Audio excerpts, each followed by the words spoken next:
Hello students, Namaste, Ram Ram and Jai Hind everyone. So as we have modified our strategy for surgical strike, that means we are not going for long battles, we are going to strike in short intervals, and that we are going to do with short videos 20 to 25 minutes के पर chapter revision हम करेंगे, ठीक है। सो अभी जो surgical strike होगा वो कंजंक्शंस के चैप्टर पे होगा। सो चलिए कंजंक्शंस फटाफट से 20-25 मिनट में रिवीजन कंप्लीट करते हैं, ठीक है। चलो आप लोग सारा फोकस यहाँ पर रखेंगे और जल्दी जल्दी जल्दी हम लोग सभी कुछ रिवाइज करने की कोशिश करेंगे। मैं एक चीज़ बताना चाहूँगी कि अगर किसी को दिक्कत है कि भाई ये फास्ट चल रहा है तो आप स्लो सेशंस में जब हम पढ़ाते हैं तब आप आ जाएंगे, ठीक है। अभी क्योंकि कम टाइम में मैक्सिमम प्रोडक्टिविटी और मैक्सिमम रिविजन और अटेंशन हमें एम करना है तो we have to go fast. चलिए अब आप लोगों के लिए जिन बच्चों का एग्ज़ाम है, कल से एग्ज़ाम शुरू हो रहा है, तो मैं आपको ये बात कहना चाहती हूँ, आसमां को झुकाने हम सभी चले हैं, आसमां को झुकाने हम सभी चले हैं, नई बुलंदियों को पाने हम चले हैं। है भरोसा मुझे खुद पर और आप पर, है भरोसा मुझे खुद पर और आप पर, यूं ही नहीं तूफानों से बाजी लगाने हम चले हैं। चलिए तूफानों से बाजी तो हमने लगा ही लिया है, आइए फटाफट से कंजंक्शंस का क्विक रिवीजन करते हैं। स्टूडेंट्स कंजंक्शंस का एक क्वेश्चन आना है, ठीक है, और एक क्वेश्चन आना है या तो फिर वो यूजेज पे आएगा या तो पेयर्स पे आएगा।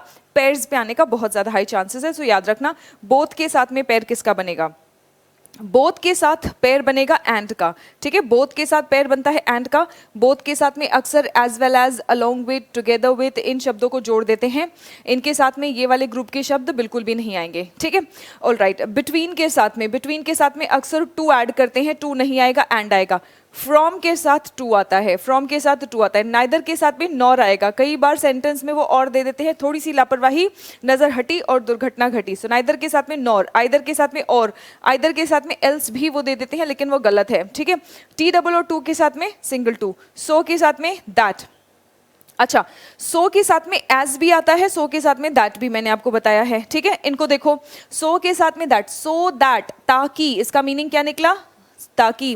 We eat so that we may live, हम खाते हैं ताकि हम जिंदा रह सके। We work so that, we work hard so that we may succeed, हम मेहनत करते हैं ताकि हम कामयाब हो सके, ठीक है। लेकिन सो एज और एज ये हम कंपैरिजन यानी कि तुलना करने के लिए यूज करते हैं। Remember, he is not so intelligent as Ram, मतलब वो राम की तरह इंटेलिजेंट नहीं है, राइट। सो एज हम तुलना के लिए यूज करते हैं, ठीक है। अच्छा, एज और सो, अब देखो यहाँ पे ये उल्टा हो गया है, यहाँ पे so, he is not so intelligent as Ram, है ना। लेकिन एज और सो ये आप साथ में कब यूज करेंगे, पहली बात तो एज के साथ में सो यूज नहीं करेंगे, क्यों, जब एज का मीनिंग क्योंकि होगा, जब एज का मीनिंग क्योंकि होगा, ठीक है।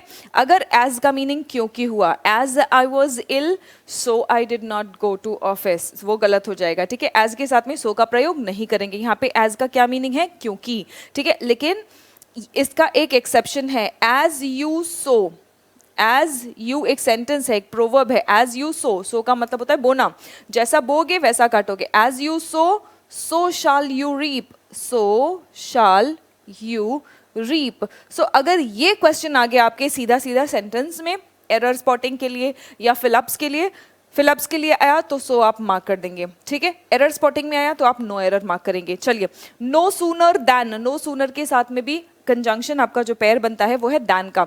इसके साथ में बहुत ध्यान रखना, THAN वाला दैन आएगा, कई बार THEN वाला देन दे देते हैं, ये भी गलत है। WHEN वेन तो गलत है ही, राइट, ओके। इसी के साथ में और कुछ पेयर्स है, इसका स्क्रीनशॉट ले लेंगे फटाफट से। आई थिंक मुझे ये इरेज नहीं करना चाहिए था, वापस आएगा, नहीं आएगा, चलो ठीक है, ये दूसरे स्लाइड पे रखना था, आ जाओ। स्केर्सली, इस स्लाइड पर जो भी चीज़ें दी हुई है ना, मैं यहाँ पे ये लिख देती हूँ, ये इंपॉर्टेंट है, ताकि सो एज इसको हम यूज़ करते हैं तुलना के लिए, और यहाँ पे एज का मीनिंग अगर क्योंकि निकला, अगर एज का मीनिंग क्योंकि निकला तो एज के साथ में सो नहीं लिखना, ठीक है, ओके। स्केर्सली के साथ में hardly, scarcely, rarely, बेयरली, hardly, scarcely, rarely, बेयरली, इनके साथ में पेयर किसका बनता है, व्हेन का, ठीक है। हार्डली, स्केर्सली, रेयरली, बेयरली, इनका पेयर बनता है व्हेन के साथ में, THAN दैन या देन यहाँ पे नहीं आएगा, okay. All right, then not only का पेयर बनेगा बट ऑल्सो के साथ में, हार्डली का पेयर बना व्हेन के साथ में, वेदर का पेयर बनेगा और के साथ में, लेस्ट का पेयर कई बार वो मे या विल के साथ में बना देते हैं, ठीक है, लेकिन ये गलत है, आपका पेयर बनेगा शुड, लेस्ट शुड, ताकि नहीं, इसका मीनिंग ताकि नहीं होता है। सच दैट, इस प्रकार से कि, सच दैट इस प्रकार से कि, दो के साथ में येट का पेयर बनेगा, दो हो या ऑल्दो हो, इसका पेयर बनेगा येट के साथ में। इसको क्वेश्चन बहुत इजीली बट के साथ में आता है जो कि गलत है। नो अदर के साथ में पेयर बनेगा दैन का, लेकिन nothing, no other than but nothing else, या nobody else but, else के साथ बट, अदर रादर के साथ में दैन। द रीजन, इज हो या वॉज हो, द रीजन के साथ में कई बार क्वेश्चन आता है इज बिकॉज या वॉज बिकॉज, सो इसका पेयर बिकॉज के साथ में नहीं बनेगा, दैट के साथ में। द रीजन इज बिकॉज नहीं, the reason is that, the reason is that, ठीक है। आइए चलिए क्वेश्चंस देखते हैं। He is both intelligent as well as industrious, अभी अभी हमने देखा कि भाई बोथ के साथ में एज वेल एज का पेयर नहीं बनेगा, तो बोथ के साथ किसका पेयर बनता है, एंड का। He asked me if I was coming और नॉट है तो वो इफ के साथ में पेयर नहीं बनता है, वो बनता है वेदर के साथ में, वो बनता है वेदर के साथ में। The next question, I have no other, else के साथ में but था, so I have no other aim than to succeed in life. The exam is between 7 a.m. to 9 a.m. 7 बजे सुबह से 9 बजे सुबह तक एग्जाम है। The exam is between के साथ में भी किसका पेयर बनता है, and का, between के साथ में भी किसका पेयर बनता है, and का, ठीक है। चलिए, though he worked hard but he failed, though he worked hard, हालांकि उसने मेहनत किया, लेकिन वो, हालांकि उसने मेहनत किया, ठीक है, लेकिन गलत हो जाएगा यहाँ पे, दो के साथ में बट का पेयर नहीं बनेगा, येट का पेयर बनता है, ठीक है। फिर भी हम यहाँ पे कहना चाहते हैं कि हालांकि उसने मेहनत किया फिर भी वो फेल हो गया, yet he failed. Run fast lest you will miss the train, lest जैसे ही आया तुरंत आपको पता चलना चाहिए कि इसका पेयर बनेगा शुड, ठीक है। अच्छा, कई बार सिर्फ लेस्ट भी सेंटेंस में होता है, लेकिन आपके एग्जाम में जब वो पेयरिंग का क्वेश्चन पूछेंगे तो इसी तरह से पूछेंगे, ठीक है। Run fast lest you should miss the train, इसका मतलब ये है कि तेज भागो, नहीं तो तुम ट्रेन मिस कर दोगे। लेस्ट और शुड का पेयर मीनिंग देता है नहीं तो वाला, नहीं तो तुम ट्रेन मिस कर दोगे, ट्रेन मिस हो जाएगी। अच्छा, अब देखते हैं, neither of his 4 sons disobeyed him, बताइए सेंटेंस करेक्ट है, नाइदर ऑफ हिज 4 सन्स। भाई नाइदर का मतलब होता है, हम 2 के लिए नाइदर यूज करते हैं, अगर यहाँ पे 4 बोल रहा है तो आपको क्या यूज करना है। अब बच्चे पूछते हैं कि मैम हम 4 को क्यों नहीं काट देते, 4 को काट के 2, मतलब 4 बेटों में से तुम 2 बेटों को गायब कर दोगे। तो ये मान लो कि भाई उसकी 4 बेटे हैं, तो उसके अकॉर्डिंग तुम ग्रामर बनाओ ना, या ग्रामर के अकॉर्डिंग तुम उसके बेटों को ही कल्टा दोगे, राइट। सो 4 सन्स, 4 बेटे हैं, तो 4 सन्स के लिए हम नन यूज करेंगे, none of his 4 sons. Neither of his नहीं, यहाँ पे नाइदर वर्ड गलत यूज हुआ है, ठीक है। नाइदर के साथ में देखो, पहली बात तो नाइदर का यूज कैसे कैसे होता है, नाइदर का यूज नॉर के साथ में होगा, ठीक है। और नाइदर ऑफ हिज 4 सन्स, यहाँ पे चॉइस की बात हो गई है ना, लेकिन यहाँ पे नाइदर नहीं यूज करेंगे, फिर उसको रिप्लेस कर देंगे नन से, क्योंकि 4 है, 2 होंगे तो नाइदर करेक्ट है, ठीक है। आगे हम लोग ने कल वाले क्लास में ही देखा था कि आगे वर्ब कैसा आएगा, सिंगुलर वर्ब आएगा, इज हो या हैज हो या वॉज हो, जो भी होगा सिंगुलर वर्ब आएगा, और आगे सिंगुलर प्रोनाउन आएगा, ठीक है। इसके अलावा नाइदर, हम नाइदर या नॉर को यूज करते हैं सेंटेंस में आगे नेगेटिव बात से सहमति दिखाने के लिए, है ना। जैसे देखो सेंटेंस, पहली बात तो neither Ram nor Shyam, neither Ram nor Shyam has reached, ना ही राम पहुंचा है ना ही श्याम, ठीक है। सो नाइदर के साथ में नॉर, ये तो सही है। Neither Ram nor his friends, और एक चीज देखेंगे इसमें सब्जेक्ट वर्ब अग्रीमेंट का भी बहुत इंपॉर्टेंट क्वेश्चन आता है। नाइदर नॉर से जब आपने 2 सब्जेक्ट्स को ज्वाइन किया है तो आपका वर्ब नजदीकी सब्जेक्ट के अकॉर्डिंग आता है। वर्ब यहाँ पे है, नजदीकी सब्जेक्ट श्याम है, तो आपका वर्ब आएगा singular. Neither Ram nor his friends, यहाँ पे देखो वर्ब ये रहा और नजदीकी सब्जेक्ट प्लूरल हो गया, तो वर्ब भी आपका प्लूरल हो गया। Neither Ram nor his friends have reached, लेकिन यहाँ पे देखो वर्ब यहाँ पे है हैज राम और हिज फ्रेंड्स रीच्ड। अब यहाँ पे okay, now this thing applies to neither nor, either or, या और सिर्फ नॉर पे भी ये अप्लाई होता है, ठीक है। सो नजदीकी सब्जेक्ट, वर्ब का नजदीकी सब्जेक्ट क्या है, राम। सो यहाँ पे हमने क्या यूज किया, राम के अकॉर्डिंग सिंगुलर वर्ब, राम के अकॉर्डिंग क्या यूज किया, सिंगुलर वर्ब, ठीक है। सो नाइदर नॉर आइदर और वाले बहुत सारे कॉन्सेप्ट्स हैं, इसलिए काफी सारे क्वेश्चंस इससे आते हैं। पहली बात तो चॉइस वाला क्वेश्चन आ जाता है, ये आपका चॉइस वाला क्वेश्चन है, ठीक है। फिर दूसरा आ जाता है आपका सब्जेक्ट वर्ब अग्रीमेंट वाला क्वेश्चन, नियरेस्ट वर्ब के अकॉर्डिंग अग्रीमेंट होना चाहिए, नाइदर नॉर, आइदर और, नॉर और ये 4 कंजंक्शन से जब आप 2 सब्जेक्ट को जोड़ते हैं, ठीक है। अब देखिए थर्ड यूज नाइदर नॉर का, I haven't been to New York before, मैं न्यूयॉर्क पहले कभी नहीं गई हूँ, एंड नाइदर माई सिस्टर, मैं ये कहना चाहती हूँ ना मैं पहले कभी न्यूयॉर्क गई हूँ ना ही मेरी सिस्टर, ठीक है। सो अब यहाँ पे ना हम कर रहे हैं। याद रखना जब सेंटेंस के एंड में नाइदर आएगा तो आपको क्या यूज करना है, आपको इन्वर्जन यूज करना है, मतलब हेल्पिंग वर्ब आएगा फिर सब्जेक्ट। अब ठीक है, यहाँ पे देखो अब आप हेल्पिंग वर्ब क्या यूज करेंगे, is, am, are, was, were, has, have, बहुत सारे ऑप्शन है हमारे पास, है ना। परफेक्ट भी बना सकते हैं, पास्ट भी बना सकते हैं, प्रेजेंट भी बना सकते हैं। कैसा बनाएंगे, according to the tense of the sentence. I haven't been, so haven't क्या है, प्रेजेंट परफेक्ट है, तो आप कहेंगे neither has my sister, neither has my sister, ठीक है। ओके चलिए एक क्वेश्चन और मैं आपको दे देती हूँ इसी वाले कॉन्सेप्ट का। जैसे मैंने बोला आई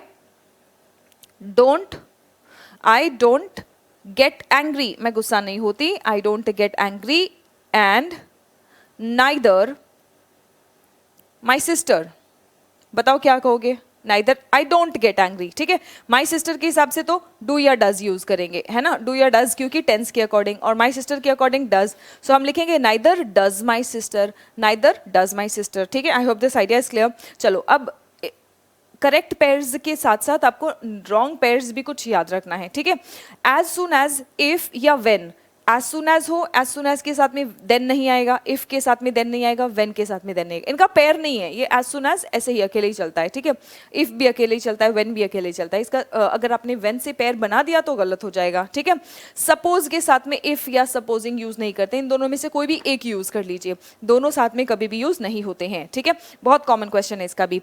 बिकॉज, सिंस, एज, देखो इन सबका मीनिंग क्या निकलता है, क्योंकि, इन सबका मीनिंग निकलता है क्योंकि। सो हेंस देयरफॉर, इनका मीनिंग निकलता है इसलिए, इनका मीनिंग निकलता है इसलिए, इन दोनों का पेयर कभी भी नहीं बनाएंगे। अगर सेंटेंस में बिकॉज है तो सो हेंस देयरफॉर नहीं आएगा, अगर सेंटेंस में सिंस है तो सो हेंस देयरफॉर नहीं आएगा, एज है सो हेंस देयरफॉर नहीं आएगा। क्यों, क्योंकि इनका मीनिंग क्या निकल रहा है, क्योंकि और इसलिए, दोनों साथ में कहने की जरूरत नहीं है, ठीक है। लेकिन एक्सेप्शन है एक, देखो यहाँ पे एज और सो अगर आप बोलेंगे तो ये एक्सेप्शन है, as you sow shall you reap, जैसा बोगे वैसा काटोगे, ये एक प्रोवर्ब है और ये एक एक्सेप्शन है, ठीक है। Okay, then the next one is asked that. Remember अगर आस्क्ड के साथ में दैट आता है, आस्क्ड के साथ में दैट आएगा तब ना WH वर्ड आएगा, ना इफ आएगा, ना वेदर आएगा, ठीक है। अब ये आस्क्ड दैट क्यों लिखा है मैंने, क्योंकि कई बार टोल्ड दैट आता है, टोल्ड दैट, और इसके बाद में इफ सही माना जाता है, नहीं सही है, और ये कंडीशनल सेंटेंस में होता है, ठीक है। मैं एग्जांपल आगे दे रही हूँ, आपको समझ में आ जाएगा, बस याद रखना दैट के साथ में आस्क्ड है, आस्क्ड या कोई भी इंट्रोगेटिव वर्ड है यहाँ पे, तो उसके साथ में WH वर्ड, जब हम कहते हैं ना कि दैट के साथ में इफ नहीं आएगा, दैट के साथ में WH वर्ड नहीं आएगा, दैट के साथ में वेदर नहीं आएगा, वो तब जब उसके पहले इंट्रोगेटिव रिपोर्टिंग वर्ब होगा, ठीक है। इफ या दैट के साथ में भी और नहीं आएगा, इफ या दैट के साथ में भी और नहीं आएगा, किसके साथ आएगा, वेदर के साथ आता है, किसके साथ आता है, वेदर के साथ में, ठीक है। आइए चलिए सेंटेंसेस देखते हैं, ठीक है। जैसे देखो कहाँ पे सही हो जाता है, the management said if we had good sales, क्या है ये, कंडीशनल सेंटेंस, अगर हमारा सेल्स अच्छा हुआ इस क्वार्टर में, we would pay a bonus, we had V2 है तो यहाँ पे वुड प्लस V1 का है, ठीक है। अब देखो जब आप इसका क्या बनाते हो, इनडायरेक्ट नरेशन, तो क्या बनाते हो आप, management said that if we had good sales, है ना, इस सेड को आप दैट तक तो लिखते ही हो, है ना। फिर उसके बाद में ये इफ तो कंडीशनल सेंटेंस था, if we had good sales this quarter they would pay a bonus, ऐसे ही लिखते हो ना, right.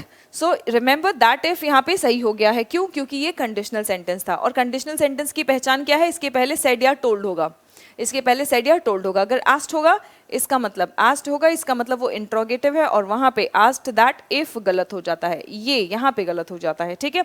I hope this is clear, नहीं क्लियर है तो एक बार रिकैप रिवाइंड करके फिर से इस चीज को सुन लेंगे, ठीक है। चलो अब सेंटेंस देखो, she asked me that why I was not preparing for the civil service examinations। Error समझ में आ गया, that के साथ में why आ गया, और उसके पहले देखो आस्ट है ना। वैसे तो बाकी सब के लिए दैट इफ के लिए खाली देखेंगे कि यहाँ पे आस्ट है या टोल्ड है, ठीक है। बाकी सब के लिए तो ऐसे याद रख लो कि दैट के साथ में WH वर्ड नहीं आएगा, okay. Now the next one, as soon as the peon rings the bell, जैसे ही पियोन घंटी बजाता है, देन एज सून एज के साथ में तो देन नहीं आएगा, then all the students come to the assembly room for prayer. The next question, अगला question, because he is intelligent, क्योंकि वो इंटेलिजेंट है, देयरफॉर बिकॉज के साथ में तो इसलिए वाला कोई भी वर्ड नहीं आएगा, देयरफॉर हेंस सो ऐसा कोई भी वर्ड नहीं आएगा, ठीक है। चलो when her son got selected in NDA, जब उसका बेटा एनडीए में सिलेक्ट हो गया, then she was very happy. When के साथ में भी देन नहीं आता, और किसके साथ में देन नहीं आता, इफ के साथ में, और एज सुन एज के साथ में देन नहीं आएगा, ठीक है।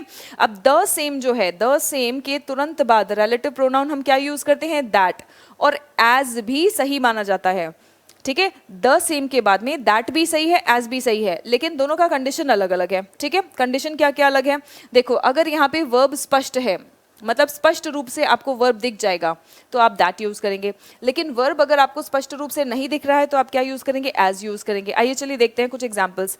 This is the same shirt, the same देखते ही तुरंत दैट नहीं ऑप्शन में मार्क कर देना है अगर ऑप्शन से आ गए तो, ठीक है। सो this is the same shirt that, अब मान लीजिए कि हमें नहीं पता यहाँ पे क्या यूज करना है। यहाँ पे देखो आई वॉन्टेड, वर्ब है, वर्ब है तो आपने क्या लिखा, दैट, वर्ब है तो आपने क्या लिखा, दैट। अच्छा, he is the same boy, the same boy, the same के साथ में दैट, वर्ब है वर्ब, दैट गॉट सिलेक्टेड, तो आप यस दैट लिख सकते हैं, ठीक है। This is the same shirt, the same shirt फिर से आ गया, लेकिन यहाँ पे मान लो मुझे नहीं पता है क्या आना चाहिए, यहाँ पे क्या वर्ब है, वर्ब क्लियरली लिखा हुआ है, नहीं लिखा हुआ है, तो आपका आंसर क्या होगा, आपका आंसर होगा as. Is that clear everyone, ठीक है। चलो अगला वाला देखते हैं। This is perhaps the same place who was chosen, place के लिए हु यूज करेंगे, क्या प्लेस के लिए हम क्या यूज करेंगे, और वैसे भी वर्ब आ गया है, ठीक है। That was chosen by us for the picnic, ये तो वही जगह है जो हम लोग ने पिकनिक के लिए चूज किया था। चलो the next question, he is the same boy, याद रखना बॉय को देख के इमोशनल होकर यहाँ पे हु मत लिखना, आपको क्या लिखना है, दैट ही, क्यों, क्योंकि इसके सामने वर्ड है द। कल वाले नाउन्स प्रोनाउंस वाले क्लास में हम लोग ने इस चीज को किया है। सो द के साथ में अगर हु या विच आप लिखते हैं तो ये गलत हो जाता है, द के साथ में आपको दैट यूज करना है अगर आगे वर्ब स्पष्ट है, ठीक है। अगर आगे वर्ब स्पष्ट है तब आपको दैट रिलेटिव प्रोनाउन ही यूज करना है। चलिए एक क्वेश्चन फटाफट आंसर करो। He ran as dash as he could, he ran as dash as he could, okay ठीक है, वेरी गुड। फास्टली तो बिल्कुल भी नहीं आएगा, ठीक है। एज ये जो तुलना आप करते हैं इसमें आपको दो तीन चीजें याद रखनी है। एक तो क्या कि यहाँ पे पॉजिटिव डिग्री ऑफ एडजेक्टिव आएगा, पॉजिटिव डिग्री ऑफ एडजेक्टिव आएगा, तो कंपेरेटिव जो भी दिख रहा है इसको तो कट कर दो पहले, ठीक है। और फास्टली कोई वर्ड ही नहीं होता है, तो आपका आंसर क्या है, as fast, he ran as fast as he could, ठीक है। ओके नाउ सेल्डम, रिमेंबर और दो कंजंक्शंस है, एक तो सेल्डम, इफ एवर, अगर कभी, इसका मीनिंग होता है सेल्डम मुश्किल से, अगर कभी, मुश्किल से या कभी नहीं। सेल्डम और नेवर, सेल्डम और नेवर। ऑन, कल मैंने आपको बताया था right, seldom, little, if anything, little और नथिंग आपको याद करवाया था, तो यहाँ पे भी ये ऑन वाला ही हम यूज कर सकते हैं, ठीक है। सो सेल्डम यहाँ पे क्या है, ऑन बन रहा है क्या, ऑन बन रहा है क्या, नहीं, तो आपका आंसर क्या आएगा, seldom if ever have I. अच्छा, और एक चीज याद रखना, अगर आपने सेल्डम इफ एवर या सेल्डम और नेवर से सेंटेंस शुरू किया तो आगे क्या आएगा, हेल्पिंग वर्ब प्लस सब्जेक्ट, ठीक है। ये स्पॉटिंग एरर के लिए आ सकता है, आपको पहले सब्जेक्ट फिर हेल्पिंग वर्ब देंगे और स्पॉटिंग एरर बोल सकते हैं, ठीक है। सो अगर सेल्डम इफ एवर या सेल्डम और नेवर से सेंटेंस शुरू हो रहा है तो आगे आएगा पहले हेल्पिंग वर्ब फिर सब्जेक्ट, यानी कि इन्वर्जन अप्लाई करेंगे आप, ठीक है।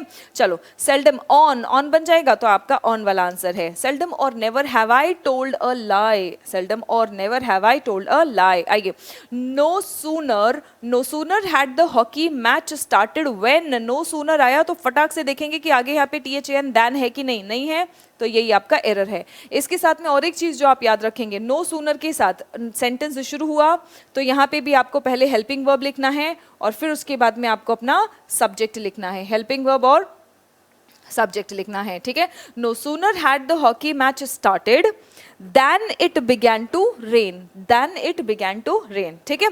सो पहले हेल्पिंग वर्ब आएगा और फिर उसके बाद में क्या आया बच्चों, सब्जेक्ट आया, क्या आया, सब्जेक्ट आया, ठीक है। ये तो करेक्ट है, कई बार एरर इस पार्ट में भी होता है। आइए चलिए देखते हैं कैसे। No sooner had he arrived then, देखो व्हेन भी लिख देते हैं नो सूनर के साथ में, THEN देन भी लिख देते हैं, you have to be very careful. THAN than मतलब THEN then, no compromise. No sooner had he, देखो यहाँ पे पहले हेल्पिंग वर्ब है फिर सब्जेक्ट है, ठीक है। So no sooner had he arrived then he was asked to leave again, जैसे आया वैसे उसको बोला चल निकल ले, कट ले, ठीक है। चलो नाउ स्केर्सली, यही सेम रूल जो नो सूनर के साथ में हमने पढ़ा, same concept same structure apply होता है स्केर्सली हार्डली के साथ में, बस स्केर्सली का पेयर बनता है WHEN व्हेन के साथ में। स्केर्सली हैड, देखो हेल्पिंग वर्ब आया फिर उसके बाद में सब्जेक्ट आया, scarcely had I arrived when the train left, मैं जैसे ही आया वैसे ही ट्रेन चला गया। स्केर्सली वी हैड, हेल्पिंग और सब्जेक्ट नहीं है ना, देखो स्केर्सली के साथ में पहले तो देखेंगे व्हेन तो है, लेकिन देखो अब यहाँ पे इन्वर्जन नहीं था, तो इस तरह से भी कई बार आपके क्वेश्चंस आ जाते हैं। आपको क्या लिखना है, scarcely had we reached the office when it started raining cats and dogs. Okay चलिए the next one, not only he cheated his friends but also his parents. अब नॉट ओनली को लेके कैसे क्वेश्चन आता है, देखो नॉट ओनली और but also के बीच में, नॉट ओनली और बट ऑल्सो, इसके तुरंत बाद जो स्ट्रक्चर होगा वो सेम होना चाहिए। यानी कि अगर यहाँ पे नाउन है तो यहाँ पे भी नाउन होना चाहिए, अगर यहाँ पे वर्ब है तो यहाँ पे भी वर्ब होना चाहिए, अगर यहाँ पे 2+V1 है तो यहाँ पे भी 2+V1 है, अगर यहाँ पे सब्जेक्ट प्लस वर्ब है तो यहाँ पे भी सब्जेक्ट प्लस वर्ब होना चाहिए, मतलब इसको हम कहते हैं पैरेललिज्म। ठीक है, अब नॉट ओनली और बट ऑल्सो, यहाँ पे क्या है, सब्जेक्ट वर्ब और ऑब्जेक्ट, और यहाँ पे क्या है, सिर्फ ऑब्जेक्ट। तो अब इसको करेक्ट कैसे करेंगे, यहाँ पे सिर्फ ऑब्जेक्ट को छोड़ दो, क्योंकि यहाँ पे बट ऑल्सो के बाद सिर्फ ऑब्जेक्ट है, तो सिर्फ ऑब्जेक्ट को छोड़ दो, इसको हम बाहर निकाल देंगे, इसको हम बाहर निकाल देंगे। ही चीटेड, ठीक है, so he cheated not only his friends but also his parents. अपने दोस्तों को तो वो धोखा देता ही है, ठीक है, अपने पेरेंट्स को भी उसने धोखा दिया है। ठीक है, चलो the next one, sit either quietly or go away. अब देखो क्वाइटली क्या है, क्वाइट एडजेक्टिव है, एलवाई लगा दिया, ये क्या बन गया, एडवर्ब बन गया, और गो अवे ये क्या बन गया, वर्ब बन गया, है ना, ये क्या बन गया, वर्ब बन गया। आइदर सिट, ठीक है, आप क्या कहेंगे, आइदर, वर्ब इधर यहाँ पे ला दो, ठीक है, either sit quietly or go away.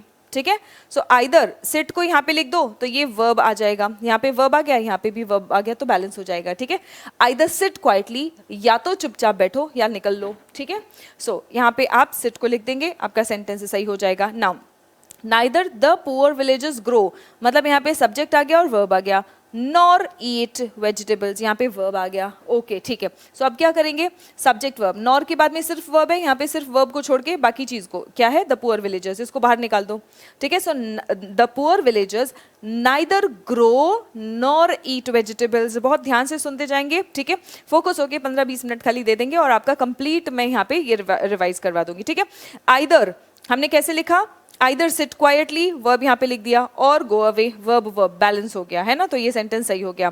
The poor villagers बाहर निकाल दिया था, नाइदर ग्रो ये V1 लिख दिया, नॉर V1 ईट वेजिटेबल्स, अब भी ये भी बैलेंस हो गया। ठीक है, चलो बिकॉज और बिकॉज ऑफ में क्या फर्क है students, what is the difference between because and because of. ये कंजंक्शन है, ये कंजंक्शन है, और इसके तुरंत बाद क्या आएगा, सब्जेक्ट और वर्ब आएगा। ये क्या है, ये प्रेपोजिशनल फ्रेज है, और इसके तुरंत बाद क्या आएगा, इसके तुरंत बाद नाउन ऑब्जेक्ट आता है, एक्चुअली नाउन या प्रोनाउन को कुछ भी किसी भी तरह से। ठीक है, सो यहाँ पे ऑब्जेक्ट आएगा। Okay, she was worried because of, यहाँ पे सब्जेक्ट भी आ गया, वर्ब भी आ गया, because of she was late नहीं, बिकॉज शी वॉज लेट, तो आप यहाँ से ऑफ हटा देंगे, अब आपका सेंटेंस सही हो जाएगा। देखो she was worried because she was late, अब ये सही हो गया है।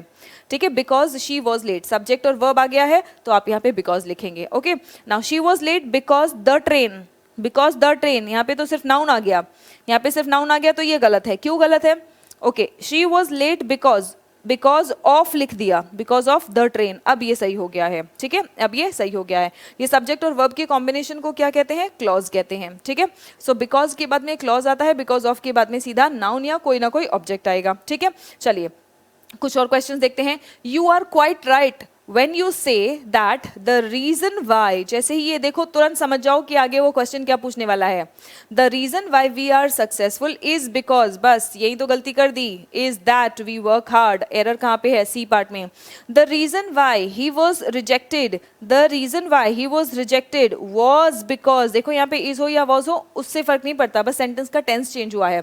आपको ये याद रखना है, the reason why या the reason के साथ में आप because नहीं लिखेंगे, क्या लिखेंगे, was that। The reason why he was rejected was that he was too arrogant, बहुत घमंडी था, और obviously जो एग्जामिनर्स बैठे हैं आपको चेक करने के लिए वो तो बिल्कुल एक्सपर्ट होते हैं बिहेवियर को रीड करने में, माइंड को रीड करने में, है ना। सो arrogant people don't make good team members, तो इसीलिए उसको रिजेक्ट कर दिया गया।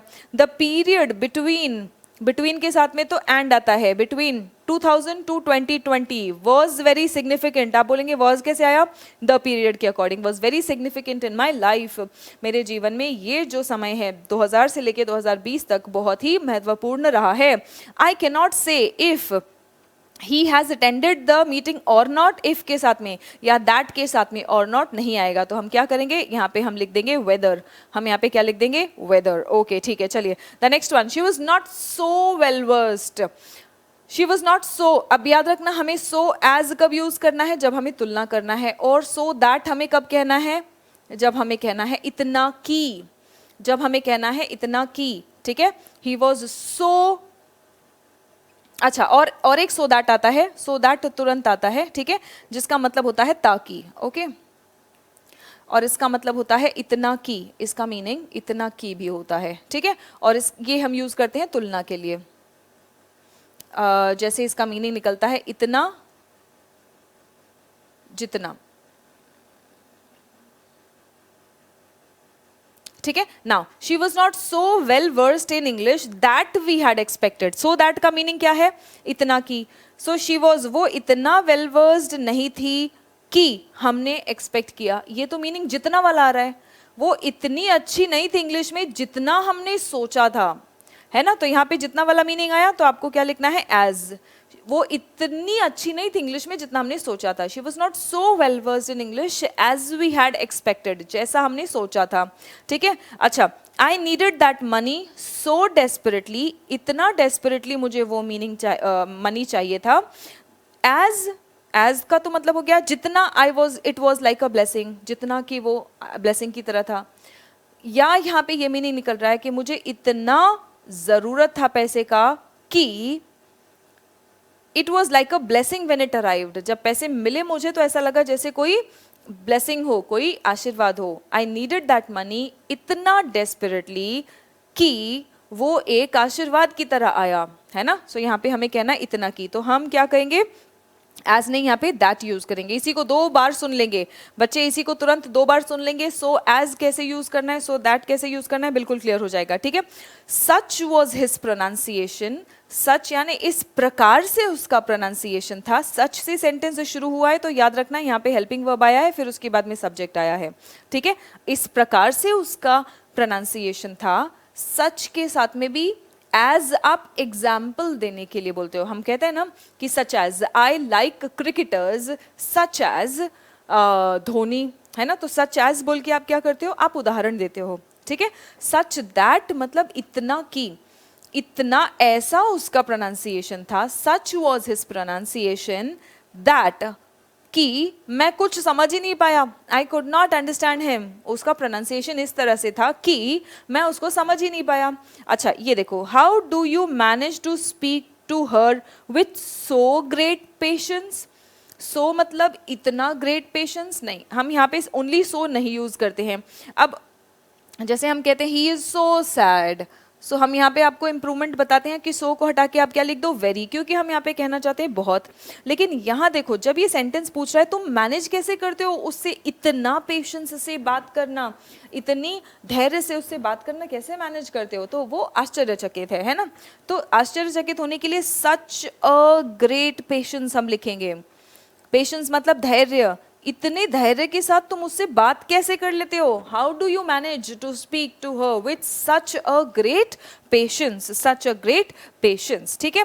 चलिए, though she was sick but she went to work, though के साथ में बट नहीं कहेंगे, येट कहेंगे, दो के साथ में येट कहेंगे। The next one, nobody else, else के साथ में कौन सा पेयर बनता है, देन का। Nobody else but she is responsible for the accident, कोई नहीं सिवाय उसके रिस्पॉन्सिबल है एक्सीडेंट के लिए।